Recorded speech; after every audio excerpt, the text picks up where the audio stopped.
और कैसे बच्चों। तो बच्चों आज हम करते हैं एक्सरसाइज 10.4। 10.4 एक्सरसाइज में क्वेश्चन नंबर 1 देखते हैं। क्वेश्चन नंबर 1 की स्टेटमेंट देखें तो इन्होंने पूछा हुआ है कि find magnitude of A cross B.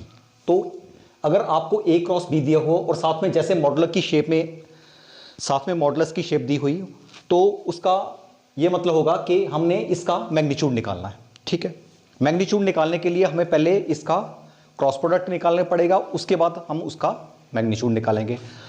तो साथ में इन्होंने वेक्टर भी दिया हुआ है, वेक्टर ए और वेक्टर बी दिया हुआ है। तो पहले निकालते हैं इसका हम क्रॉस प्रोडक्ट। क्रॉस प्रोडक्ट में क्या होगा, जैसे मेरे पास वेक्टर ए क्रॉस बी, ठीक है, तो ये आपको पता ही है इसका कैसे निकालना। यहां पे आई, यहां पे जे और यहां पे के, ठीक है। उसके बाद ये जो वेक्टर ए है ये पहले रखा है तो इसको यहां पहले रखना है, और वेक्टर बी बाद में है तो इसको नीचे रखना है। वेक्टर ए के जितने भी आई जे और के कॉफिशिएंट है यहां पे रखूंगा मैं। तो ये मेरे पास क्या है कॉफिशिएंट इसके 1 -7 और यहां पे 7, ओके। और यहां पे नीचे 3 -2 और यहां पे 2। अब देखो, अब यहां पे अगर मैं इसको हाइड कर लेता हूं और यहां इसको भी हाइड कर लेता हूं तो मेरे पास क्या बचा, ये -7 7 -2 2। तो देखो यहां पे आई होगा मेरे पास -7 7 -2 2, ठीक है। और इसका साइन पॉजिटिव का होगा। क्यों पॉजिटिव होगा, इसका साइन पॉजिटिव क्यों होगा, क्योंकि ये फर्स्ट रो फर्स्ट कॉलम है। जैसे -1 raise to power first row first column, 1 + 1 2, -1 raise to power even power है। तो जब इवन पावर होती है हमें पता कि इसका आया 1 आएगा, तो यहां पे 1 आएगा, ठीक है। तो पॉजिटिव वैल्यू आएगी, इसलिए ये पॉजिटिव है। तो नेक्स्ट वाला, जब नेक्स्ट की बात करेंगे इसको हाइड करेंगे और इसको हाइड करेंगे तो मेरे पास क्या आया, देखो यहां पे अगर मैं यहां प्लस लिखता हूं तो यहां आएगा -1, यहां पे first row second column, first row second column, ठीक है।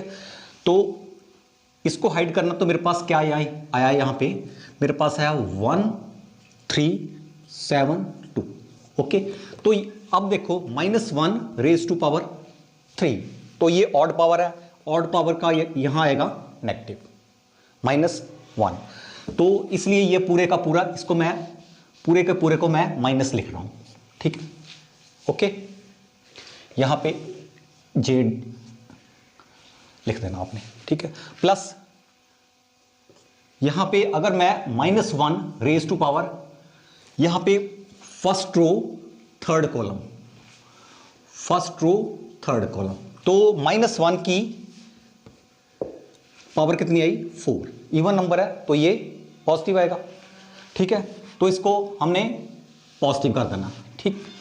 तो यहां पे के, और अब अगर मैं इसको हाइड करूं और इसको हाइड करूं तो मेरे पास क्या बचा 1 -7 3 -2, यहां पे लिख देना 1 -7 और 3 -2, ठीक। आपको स्टार्टिंग में थोड़ा लगेगा लेकिन बाद में जब प्रैक्टिस हो जाएगी तो आपको एकदम पता लग जाएगा कि कैसे करना है इसको। तो मैं भी थोड़ा स्लो चल रहा हूं आपको समझाने के लिए कि इसको सॉल्व कैसे करना है क्रॉस प्रोडक्ट को। तो देखो यहां पे आई, अब इसको इसके साथ मल्टीप्लाई करना है इस तरफ से और इसको इस तरफ से मल्टीप्लाई करना है। तो ये क्या है 7 × 2 -14, माइनस बीच में माइनस लेना है और यहां पे 7 × -2, ओके। इसके साथ क्रॉस प्रोडक्ट इसके प्रोडक्ट किया और इसके साथ हमने मल्टीप्लाई कर दिया। तो नेक्स्ट -j, देखो इस डायरेक्शन में लेना, हमने पहले इस तरफ लिया, ठीक है, from right to left, from right to left, और फिर बाद में यहां पे लेफ्ट टू राइट, ओके, ये ध्यान रखना है। फिर यहां पे राइट टू लेफ्ट कितना आया, 2 into 1 2 minus from left to right -21, ठीक है, प्लस के, ठीक है। फिर वैसे ही लेफ्ट टू राइट, तो ये आया मेरे पास -2 और यहां पे इस तरफ से फ्रॉम लेफ्ट टू राइट, ठीक है। पहले था हमारे पास राइट टू लेफ्ट, यहां लेफ्ट टू राइट, ओके। तो ये मेरे पास आया, यहां माइनस आएगा बीच में और ये आएगा -21, ओके। तो मेरे पास आया I -14 माइनस माइनस प्लस हो गया, +14 आ गया, और यहां पे -6 और ये कितना आया मेरे पास -19 आ गया, और यहां पे K और ये मेरे पास आया, यहां पे होगा +21 और माइनस का है तो +19 का हो गया। तो मेरे पास जो फाइनल में हमारे पास जो वेक्टर, नया वेक्टर आया क्रॉस प्रोडक्ट करके A क्रॉस B का, तो देखो क्या आया, ये तो 0 हो गया ना, देखो ये तो 0i हो गया, 0i, ठीक। ये +j +19j, ठीक है, और ये +19k हो गया, ओके।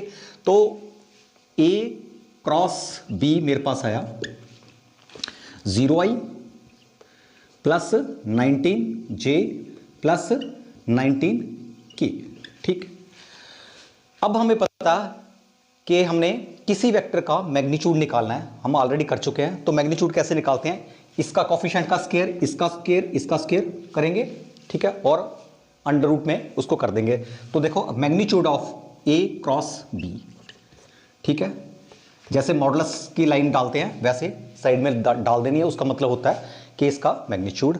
तो ये आया मेरे पास 0 स्क्वायर +19 स्क्वायर +19 स्क्वायर, ठीक है, 0 तो 0 हो गया, तो यहां पे आया मेरे पास 19 स्क्वायर +19 स्क्वायर, ठीक है। ये कॉमन निकालो 19 स्क्वायर, तो मेरे पास क्या बचा, 19 स्क्वायर को कॉमन निकाला, 1 + 1 रह गया अंदर, यहां से कॉमन निकाल लिया ना, तो मेरे पास क्या बचा 2 इंटू 19 स्क्वायर, ये इसका 2 आ गया, ये 19 स्क्वायर हो गया। अब 19 स्क्वायर को बाहर कर लो, तो ये आ गया मेरे पास 19 बाहर आ गया और ये 2 आ गया। तो जो इसका ये जो मैग्नीट्यूड है इसका आया 19 अंडर रूट 2। तो बच्चों next question, question number 2। Question number 2 में क्या है बच्चों, यहां है find a unit vector perpendicular to each of the vector a + b और a - b। तो यहां पे a दिया हुआ है और b दिया हुआ है। देखो थोड़ा इसका आप थोड़ा मतलब समझो कि ये बोल रहा है कि यूनिट वेक्टर फाइंड करना है। यूनिट वेक्टर फाइंड करना है, किसका फाइंड करना है, कि उस वेक्टर का यूनिट वेक्टर फाइंड करना है जो कि वेक्टर a + b और a - b के परपेंडिकुलर वेक्टर हो। a + b एक वेक्टर हो गया, a - b दूसरा वेक्टर हो गया। इन दोनों की जो वेक्टर अगर एक प्लेन में इनको ले लें तो उसका जो परपेंडिकुलर होगा तो उसका यूनिट वेक्टर हमने फाइंड करना है। तो इसमें क्या होता है, अगर हम a + b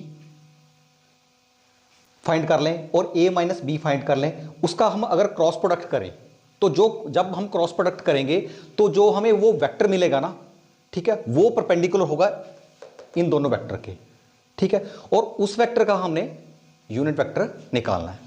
तो देखो जो गिवन दिया हुआ है, पहले तो मैं a + b निकालता हूं, ठीक है। अगर मैं a + b की बात करता हूं, वेक्टर a + b, तो सिंपल प्लस करना है, i को i से, j को j से और k को k से प्लस कर दूं।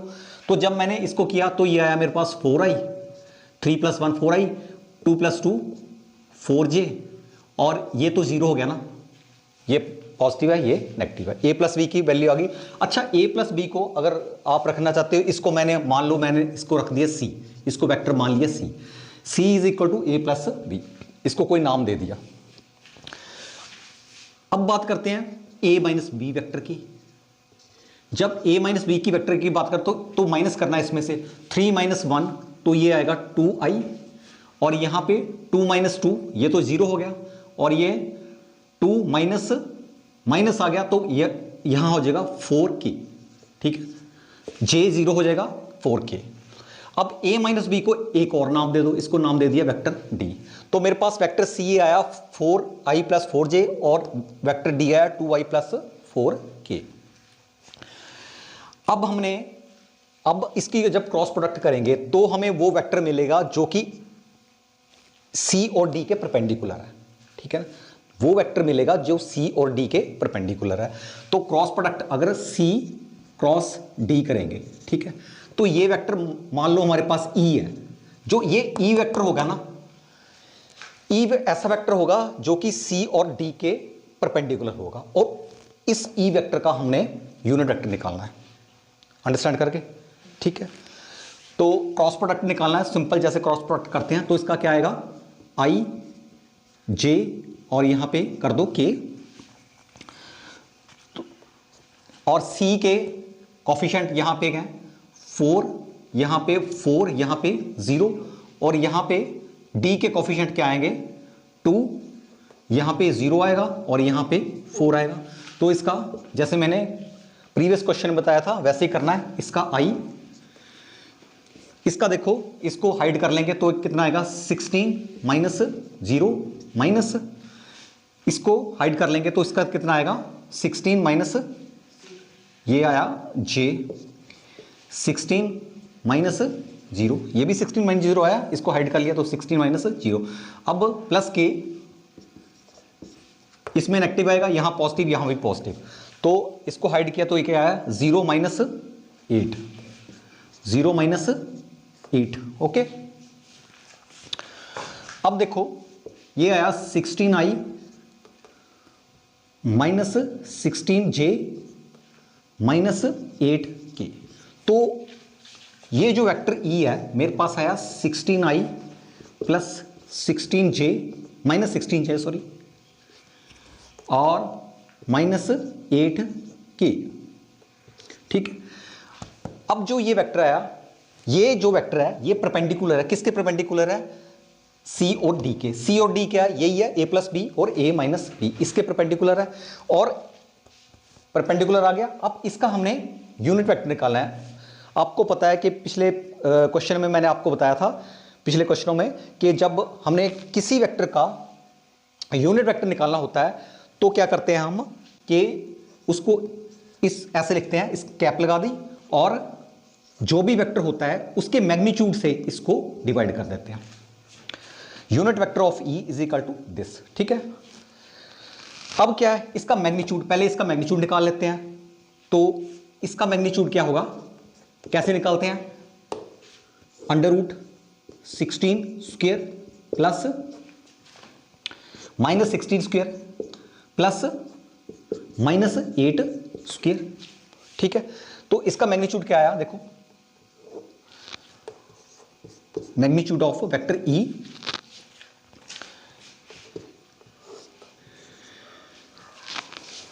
ये आया 256 प्लस 256 प्लस 64 आ गया।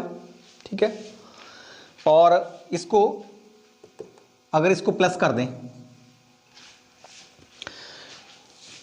512 आ गया इसका। ठीक है, प्लस 64, इसको प्लस किया तो क्या आया, ठीक है देखो 576। ठीक है, तो ये किसके इक्वल है 576, अगर हम क्या करें तो, क्योंकि ये 24 का स्क्वायर है। ठीक है, और ये आपस में कैंसिल हो गया तो मेरे पास कितना आया 24 आ गया। तो इसका मैग्नीट्यूड कितना आ गया 24। तो बस हमने यूनिट वेक्टर अब निकल जाएगा हमारे पास वेक्टर ई भी है, हमारे पास मैग्नीट्यूड ऑफ दिस वेक्टर की है, वेक्टर ई का मैग्नीट्यूड भी है, वेक्टर ई भी है, वेक्टर ई का मैग्नीट्यूड भी है, बस डिवाइड कर दो आपस में। तो यूनिट वेक्टर ऑफ ई, ऊपर वेक्टर रखो ई वेक्टर मेरे पास क्या है 16i minus 16j minus 8k divided by 24। ठीक है, अब यहां स्प्लिट कर दो इसको, तो मेरे पास क्या है 16/24i minus 16/24j minus 8/24k। Okay, तो ये मेरे पास आया, इसको आप कैंसिल करो तो कितना आया 2/3i, इसका भी सेम माइनस 2/3j आया। ठीक है, तो यहां पे माइनस 1/3k। ठीक है, तो बच्चों ये जो मेरे पास आया, ये मेरे पास यूनिट वेक्टर है। कौन सा यूनिट वेक्टर? जो इन दोनों के परपेंडिकुलर वेक्टर है, उसका यूनिट वेक्टर है। तो यही हमने निकालना था। तो बच्चों चलते हैं नेक्स्ट क्वेश्चन, क्वेश्चन नंबर 3 पे। क्वेश्चन नंबर 3 की पहले स्टेटमेंट पढ़ते हैं, उसको अंडरस्टैंड करते हैं। तो इन्होंने क्या बोला कि if A unit vector A, एक यूनिट वेक्टर है, देखो इन्होंने एक वेक्टर दिया हो क्या, तो वो भी यूनिट वेक्टर है, वेक्टर दिया हुआ है और वो यूनिट वेक्टर है A, makes an angle π/3 with i, और जो यूनिट वेक्टर है वो एंगल बना रहा है आई के साथ π/3 बना रहा है 60 डिग्री, और उसके बाद जे के साथ बना रहा है 45 डिग्री π/4। ठीक है, और an acute angle theta with के, और वो जो है के साथ बना रहा है थीटा, एंगल थीटा बना रहा है। तो देन थीटा हमने फाइंड करना, थीटा फाइंड करना है, एंड हेंस कंपोनेंट ऑफ ए के कंपोनेंट हमने फाइंड करने हैं। ठीक है, तो जैसे देखो इसमें क्या है कि मेरे पास, मान लो मेरे पास ये हमारे पास एक पॉइंट P है और ये पॉइंट P का पोजीशन वेक्टर है। ठीक है, पॉइंट अलग बात होती है और position vector of that point वो अलग बात होती है। पॉइंट P का पोजीशन वेक्टर क्या है? OP है। ठीक है, जो OP है ये पोजीशन वेक्टर है, इसको मैंने सपोज मान लिया A मान लिया। ठीक है, तो अगर मैं OP को A मान लेता हूं, ठीक है, और सपोज किया इसके I के कोफिशिएंट X है, J के कोफिशिएंट Y है और K के कोफिशिएंट Z है। तो इसका मतलब क्या होता है कि यहां अगर ये पॉइंट स्पेस में है, मान लो ये स्पेस में पॉइंट है, तो X एक्सिस से X है, स्मॉल x है, Y एक्सिस से स्मॉल y है, और जो इसकी हमें लेंथ मिलेगी, और यहां से Z एक्सिस पे स्मॉल z है। ठीक है, अब जब ये हमारे पास जो यहां पे किसी भी वेक्टर का ये जो होता है x y z, ये जो है ये डायरेक्शन रेशियो कहलाता है। इसका डायरेक्शन रेशियो क्या है? वेक्टर a का x y और z। ठीक है, अगर यही वेक्टर यूनिट वेक्टर हो तो हमारे पास जो होगा वो डायरेक्शन रेशियो भी होगा as well as direction cosine भी होगा। उसको डायरेक्शन कोसाइन भी बोल सकते हैं, उसको डायरेक्शन रेशियो भी बोल सकते हैं, लेकिन अगर शर्त ये है कि इसमें ये यूनिट वेक्टर होना चाहिए। ठीक है, तब उसको डायरेक्शन कोसाइन बोल सकते हैं।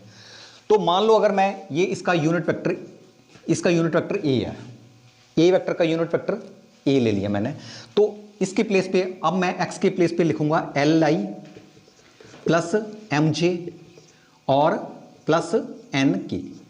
तो इसमें LMN, यहां पे XYZ था, यहां पे LMN है, तो जो LMN जो ये होगा ये डायरेक्शन कोसाइन होगा। ठीक है, अगर कहने को तो ये भी वेक्टर है, ये डायरेक्शन रेशियो भी है, डायरेक्शन कोसाइन भी है। ठीक है, लेकिन ये जब हमें पता लग गया ये कि यूनिट वेक्टर है, ये यूनिट वेक्टर है, तो ये डायरेक्शन कोसाइन बन गया इसका। ठीक है, तो इसमें क्या खासियत होती है? इसमें यूनिट वेक्टर की क्या खासियत होती है कि उसका जो मैग्नीट्यूड होता है ना वो ऑलवेज 1 होता है यूनिट वेक्टर का। ठीक है, इतना आपको क्लियर हो गया? अब क्या है, वो क्या बोल रहा है क्वेश्चन में, क्या बोल रहा है कि I के साथ π/3, I मीन्स x एक्सिस पर I हम सपोज किया हुआ है।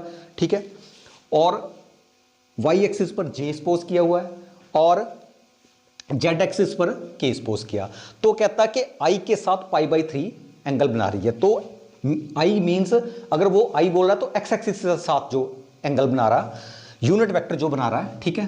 तो ये एक्स एक्सिस के साथ एंगल मान लो उसने बनाया अल्फा, ठीक है। और वाई एक्सिस के साथ हमने एक्स एक्सिस के साथ एंगल को मान लिया अल्फा, तो अल्फा की वैल्यू उन्होंने दे दी है π/3, alpha is equal to π/3। Okay, अब वो वाई एक्सिस के साथ एंगल वो बोल रहा है कि π/3 है, ये यहां से लेके ये एंगल, ठीक है। तो थोड़ा स्पेस में आपको, अगर ये इस ऐसे होगा तो वैसे आपको बोर्ड आपको लग रहा है बहुत बड़ा एंगल बनेगा, लेकिन ये अगर इस शेप में है, थोड़ा कंसीडर करो इसको, तो ये 180 का नहीं है, लग रहा है 180 का, लेकिन इतना बड़ा एंगल नहीं है ये, ठीक है। तो ये जो इसको बीटा मान लिया, तो बीटा कितना दिया उसने π/4, π/4 मीन्स 45 डिग्री एंगल दिया हुआ है इसको, ठीक है। अंडरस्टैंड करके, क्योंकि ये स्पेस में है ना, देखो ऐसा है तो ये एंगल थोड़ा सा स्पेस में होगा, ठीक है। तो 45 डिग्री एंगल है उसके साथ। और जेड एक्सिस का साथ एंगल हमने मान लिया जेड, गामा, इसको मान लिया हमने गामा, अल्फा बीटा, और इसको मान लिया गामा, ठीक है। गामा की वैल्यू उसने बोला इसको थीटा मान लो। और ये एंगल एक्यूट एंगल है। एक्यूट एंगल का क्या मतलब होता है, 90 से कम है वो एंगल, ठीक है। तो ये वो कह रहा है कि फाइंड, हमने थीटा को फाइंड करना है, ठीक है। और उसके बाद कंपोनेंट ऑफ ए फाइंड करने हैं। तो देखते हैं क्या है इसका, कैसे करना है इसको। तो इसने दे दिया alpha is equal to π/3, beta is equal to π/4 and gamma is equal to theta. Okay, अब मैं बोल रहा हूं कि एल एम एन जो मेरे पास है वो क्या है, डायरेक्शन कोसाइन है, ठीक। तो डायरेक्शन कोसाइन को हम ऐसे भी लिख सकते हैं, L is equal to cos alpha, दूसरी फॉर्म में cos alpha, direction cosine, the value of alpha cos alpha, the value of cos alpha equal to L, ठीक है। The value of cos beta is equal to M and value of cos gamma is equal to N. Okay, तो अगर मैं इसका magnitude निकालता हूं, ठीक है, तो 1 आना ही आना है, ठीक। तो इसलिए मैं लिख रहा हूं इसका magnitude means L square plus M square plus N square किसके इक्वल होगा, 1 के इक्वल होगा, ठीक है। तो इसको एल के प्लेस पे मैं कॉज अल्फा पुट करूंगा, कॉज अल्फा मीन्स कॉज π/3, ठीक है। और कॉज बीटा मीन्स कॉज π/4 और cause gamma means cos theta. ये जो वैल्यूज है इसमें पुट कर देनी मैंने। तो मेरे पास क्या आया, cos π/3 square plus cos π/4 square plus cos theta square, this is equal to 1। अब कॉस π/3 की वैल्यू, कॉस 60 की वैल्यू आपको पता ही है कितनी होती है, 1/2 स्क्वायर। आपको पता है कॉस 45 की वैल्यू 1/√2 स्क्वायर। इसकी हमें पता नहीं है, cos theta square is equal to 1, ठीक है। इसको थोड़ा सॉल्व करो, इसको सॉल्व किया तो क्या है मेरे पास, 1/4 plus 1/2 plus cos square theta is equal to 1। इसको सॉल्व किया तो स्क्वेयरिंग बोथ साइड कर दो। तो इसको अगर स्क्वेयर किया तो मेरे पास क्या आया, वैसे स्क्वेयरिंग बोथ साइड कर दी। वैसे आपको ये बता दूं कि हमें पता है L square plus M square plus N square, straight सीधे भी लिख सकते हैं हम, इज इक्वल टू 1, ठीक है। वैसे भी लिख सकते हैं। तो अगर स्क्वेयर किया तो भी यहां 1 नहीं रहेगा, तो मेरे पास आया 1/4 plus 1/2 plus cos square theta is equal to 1। तो इसका आया 4 और यहाँ आया 3, ठीक, प्लस इस cos square theta is equal to 1, तो इसको दूसरी तरफ ले गए, मेरे पास क्या आया, cos square theta is equal to 1 minus 3/4, इसको क्या किया तो इसको आया 1/4 आया, और cos theta is equal to plus minus under root 1/4, तो ये मेरे पास क्या आया प्लस माइनस 1/2, तो कॉस अल्फा मेरे पास आ गया, कॉस थीटा मेरे पास आ गया प्लस माइनस 1/2, ओके, या बोल लो ये वैल्यू किसकी है, एन की वैल्यू है, देखो ना, N is equal to cos theta, तो एन किसके इक्वल आया, एन आया मेरे पास प्लस माइनस 1/2, तो दो वैल्यू मेरे पास आ गई एन की वैल्यू 1/2 पॉजिटिव की और नेगेटिव की। तो पहले देखते हैं अगर पॉजिटिव की वैल्यू है इसमें, तो if N is equal to, अगर पॉजिटिव वैल्यू है, if N is equal to 1/2 positive की वैल्यू, ठीक है, एन के प्लेस पे, तो cos theta is equal to 1/2, क्योंकि एन मेरे पास क्या है, cos थीटा है, ठीक है, तो cos theta is equal to 1/2, तो cos थीटा 1/2 कब होता है, cos π/3, तो इसका मतलब थीटा की वैल्यू क्या आ गई, cos theta is equal to cos π/3, theta means theta π/3 है, तो नहीं आ गई, तो थीटा की वैल्यू क्या है मेरे पास π/3, ठीक, तो हमने थीटा निकालना था, निकाल दिया। अब सेकंड केस ले लेते हैं, और देखो उसने पहले बोला हुआ था कि एक्यूट एंगल है, तो ये एक्यूट एंगल है, 60 डिग्री 90 से छोटा है, तो ये एक्यूट एंगल है, तो एक आंसर तो हमारे पास आ गया। और देख लेते हैं, और तो कोई आंसर पता नहीं आया। अगर if n is equal to -1/2 ले वैल्यू, ठीक है, तो देखते हैं तो क्या आया, तो देखो इसका आएगा cos theta is equal to, इसके देखो दो केस अब बन जाएंगे, cos theta is equal to -1/2, ठीक है, तो इसका क्या आएगा माइनस cos π/3, ठीक है, हमें तो cos थीटा पॉजिटिव चाहिए, तो अगर इसको पॉजिटिव करना है तो ये मैं इसको लिख रहा हूं पाई माइनस π/3 एक वैल्यू आ जाएगी, या इसको ऐसे लिख सकते हो cos theta is equal to cos π/3 pi plus π/3, pi plus π/3, इसका क्या मतलब है कि cos माइनस cos π/3 है, 180 minus theta, cos 180 minus theta cos second quadrant में आ गया, तो cos नेगेटिव आ गया, ठीक है, ये भी चल सकता है, और cos 180 plus theta third quadrant में चला गया cos, तब भी नेगेटिव, तब भी यही आएगा, ठीक है। तो मेरे पास वैल्यू क्या आई, इसकी वैल्यू क्या आई, इसकी है मेरे पास 2 π/3, इसको माइनस किया, cos 2 π/3, चलो नीचे लिखते हैं, cos theta is equal to cos 2 π/3, ठीक है, तो ये है मेरे पास cos 120, π/3 मीन्स 60 इंटू 2 120, और यहां पे cos थीटा, इसका क्या आया देखो, इसका आया 4 π/3, cos 4 π/3, तो π/3 मीन्स 60, तो ये आया cos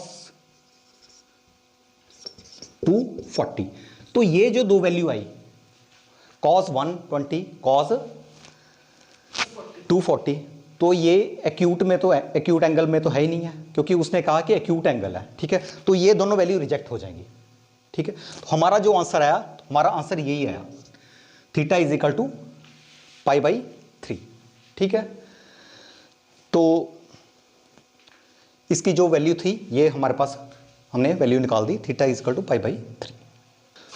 तो इसमें देखो कि हमारे पास इन्होंने पूछा कि कंपोनेंट ऑफ ए के कंपोनेंट इन्होंने बताना है, ए मींस यही है हमारे पास, ये एल एम एन के कंपोनेंट, तो देखो cos π/3 हमें पता ही है क्या है 1/2, ये 1/√2, यहां पर थीटा की वैल्यू क्या है मेरे पास π/3, तो cos π/3 वही आया 1/2, तो इसका कंपोनेंट क्या आ गए 1/2 1/√2 और 1/2। तो ये जो कंपोनेंट थे ये यहाँ पे L के प्लेस पे 1/2, M के प्लेस पे 1/√2 और N के प्लेस पे 1/2। तो ये इसके कंपोनेंट हो गए। तो नेक्स्ट बच्चों क्वेश्चन नंबर 4, सिंपल क्वेश्चन है। इसमें क्या है देखो, इसने बोला है कि vector a minus B cross product a plus B is equal to twice of cross product a b। ठीक है, तो इसमें लेफ्ट हैंड साइड ले लेनी हमने, उसके राइट हैंड साइड के इक्वल कर देना है। इसमें इतना सा क्वेश्चन है। तो देखो लेफ्ट हैंड साइड में, लेफ्ट हैंड साइड की जब मैं बात करता हूं तो ये आया मेरे पास a माइनस बी, यहां क्रॉस प्रोडक्ट है और यहां पे a प्लस बी दिया हुआ है। ठीक है, तो सिंपल जैसे करते हैं, पहले a को इससे करना फिर b को इससे करते हैं। a क्रॉस किया a प्लस बी, ठीक है, माइनस b को फिर क्रॉस किया a प्लस बी से बच्चों। ठीक है, ओके। अब फिर इसको खोलते हैं तो ये क्या आ गया, a cross a plus a क्रॉस b minus b cross a plus b cross b। तो बच्चों इसमें हमने ध्यान देना है कि a क्रॉस a का क्या मतलब, थोड़ा मैं बताता हूं। अगर वेक्टर सेम हुआ तो क्या होता है, क्रॉस प्रोडक्ट में क्या होता है, magnitude of a magnitude of b और साइन a क्रॉस a। जो वेक्टर a है वही वेक्टर इस तरफ भी a है, तो ये आपस में क्या होंगे, 0 डिग्री पे होंगे वेक्टर। समझ गए ना, a के ऊपर a तो 0 डिग्री हो गया, तो साइन 0 डिग्री हो गया, तो साइन 0 क्या होता है, 0। ठीक है, तो a क्रॉस a क्या बन गया, ओवरऑल मेरे पास 0 बन गया। ठीक है, तो ये जो है ये 0 बन जाएगा और b क्रॉस b ये भी 0 बन जाएगा। ओके, अब इसका देखो, आपको ये पता होना चाहिए कि जो क्रॉस प्रोडक्ट में कम्यूटेटिव नहीं होता। ठीक है, a क्रॉस b जो होता है, a क्रॉस b is not equal to b cross a, ये आपस में कम्यूटेटिव नहीं होता। तो अगर मैं a क्रॉस b की बात करता हूं तो ये माइनस, डायरेक्शन इसकी रिवर्स हो जाएगी, तो ये होगा minus a cross minus b cross a, minus b cross a। ठीक है, तो अगर इसको मैंने a क्रॉस b बनाना तो इसका माइनस आ जाएगा, तो ये माइनस माइनस प्लस होगा। ठीक है, ऐसे देखो 0 प्लस a क्रॉस b, तो माइनस, तो इसका क्या आया, ये तो माइनस है, यहां पे आएगा माइनस, थोड़ा सा आपको इसको ऐसे ले लो, तो ये आएगा माइनस a क्रॉस b क्रॉस a जो है, तो ये क्या बन गया, माइनस a क्रॉस b। अगर मैं इसको इस तरफ ले गया तो कम्यूटेटिव नहीं है ये।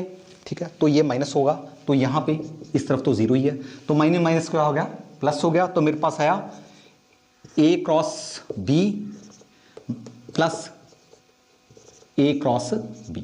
ठीक है, तो a क्रॉस b, इसको हम 2a क्रॉस b भी लिख सकते हैं। ठीक है, तो ये राइट हैंड साइड आ गया, तो left hand side is equal to right hand side, तो इसको कुछ ऐसे करना था। तो बच्चों आज हमने किए क्वेश्चन नंबर 1 से लेके क्वेश्चन नंबर 4 तक। आज के लिए इतना ही।